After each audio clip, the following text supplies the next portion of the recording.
கூட்டத்துக்கா cinema கூட்டத்துக்கு எதிரான போர் அப்படின்னு சொல்லி அறிவிச்சிருக்காரு. எனக்கு ஏதாவது கருத்து ரீதியாக வைக்கணும். சினிமா கூட்டம் என்பது ஒன்று. சினிமா கூட்டம் என்றால் என்ன என்று அவர் கருதுகிறார் என்று எனக்கு தெரியாது. சினிமாவிலிருந்து தான் எம்ஜிஆர் நல்ல ஆட்சி கொடுத்தார். எம்ஜிஆர் ஆட்சியில் நடந்த நன்மைகள் கருணாநிதி ஆட்சியில் நடக்கவில்லை. நடிகர்கள் அரசியலுங்கிறது ரசிக கூட்டம், சினிமா கூட்டமா லட்சிய கூட்டமா? என்ன உனக்கு லட்சியம்? இதுவே லட்சிய கூட்டமா? அவரை பற்றி பேசப்பட்ட பேச்சுக்கள், பொது வழியில் வைக்கப்பட்ட குற்றச்சாட்டுகள், இவ்வளதையும் மீறி இவர் லட்சிய கூட்டம். எது தமிழ் தேசியம்? தீமான ஸ்டாலின் சந்திச்சதுல விஜய் எதிர்ப்பு கையில் எடுக்கிறாருன்னு சொல்றாங்க. அப்படிதான். அது ஏதோ அந்த சந்திப்புக்கு அவருக்கு எல்லாம் வரவு செலவு தான் நம்முடைய சீமானுக்கு. அதனால சந்திப்புக்கெல்லாம் ஒரு நோரம் எங்கேயாவது கேதம் கேட்பதற்கு நான் கேதம் கேட்பதற்கு போகின்றவன் முதல்ல ஆள் வச்சு முதலமைச்சருக்கு சொல்லி எந்த நேரத்துக்கு கேதம் கேட்க வரலாம்லாம் கேட்டுட்டு உலகத்தில் கேதம் கேட்டதாக வரலாறே இல்லை. யாரும் செத்து போனதாக சொன்னால் நான் எத்தனை மணிக்கு வர கேதம் கேட்கன்னு நம்ம ஃபோனில் கேட்குறோமா? நேராக போவோம், இருக்கிறவரிடம் கேட்போம், அங்கே உட்காந்துருப்போம், அந்த தேரத்தில் பங்கு விடுவோம். யார் இருந்தாலுன்னா யார் இல்லாவிட்டாருன்னா வந்து விடுவோம். உடையவர்கள் இருப்பார்.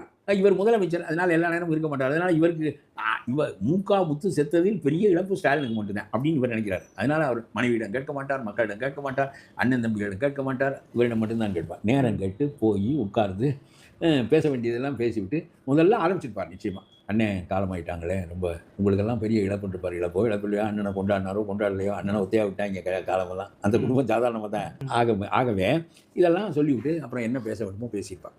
கண்டிப்பாக பேசியிருப்பார். விஜய்க்கு எதிராக சீமானை பயன்படுத்துறாங்க. அது எனக்கு இருக்கும் அதெல்லாம் செய்வார். ஸ்டாலின் செய்யக்கூடிய ஆள் தான், சீமான் அதுக்கெல்லாம் துணை போகக்கூடிய ஆள் தான். ரெண்டு பேரும் ஒரே மாதிரியான ஆட்கள் தான். அண்ணன் மேல பைத்தியமா இருந்தாண்டாமா, கடைசியில தான்டா தெரிஞ்சுன்னு அண்ணனே பைத்தியம்னு. அந்த மாதிரி ஆகி போச்சு கதை. ஈக்கால ஒரு பேச்சாளர், அவர் ஊரா போயிட்டு பேசிட்டு ஒரு 5 ரூபாய் வாங்கிட்டு ஹோட்டல்ல சாப்பிட்டு தூங்கி எஞ்சி போற ஆளு. அவரை கொண்டு நீங்க திடீர்னு ஒரு தலைவராக்கி காரு வீடு இவ்வளவு மக்கள் 35 ஓட்டுன்னு கொடுத்தோன்னே அவருக்கு பதறிட்டு எப்படி நிர்வாகம் பண்ணணும்னு தெரியல. அப்ப இவனெல்லாம் போயிட்டானா சரி, இல்லைன்னா இன்னும் நிறைய பேர் ஒருவேளை எவனா ஒருத்தன் இவர் எம்எல்ஏ இருக்க மட்டும் அவன் எம்எல்ஏ ஆட்டானவங்களேன் இவர் பயில் சொல்ல முடியாது. இவர் அந்த பயத்தில் உள்ளவர். சசிகலாவே ஓரம் கட்டிட்டாங்க, நம்மளாம் ஏமாத்திரம் நினைக்கக்கூடிய ஆள் இவர் பெரிய பயந்தாங்கொழி, வெளியில அப்படி காட்டிக்க மாட்டாரு. அவருடைய நிர்வாகம் டோட்டலா டேமேஜுங்க. ஏன்னா ஒரு மாவட்ட செயலாளர், தொகுதி செயலாளர், யாருக்கு பவர் கொடுக்கணும் எதுவுமே தெரியல.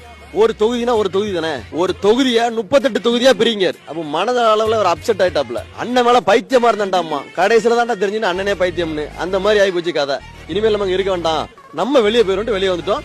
வெளியே இனிமே நம்ம சும்மா இருந்துடக்கூடாது.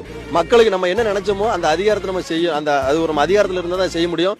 நம்ம ஒரு அரசியல்ல இருக்கணும், இயக்கத்துல இருக்கணும். அது திமுக இருந்தா சரியா இருக்குன்னு நம்பி நாங்க இங்க வந்திருக்கோம்.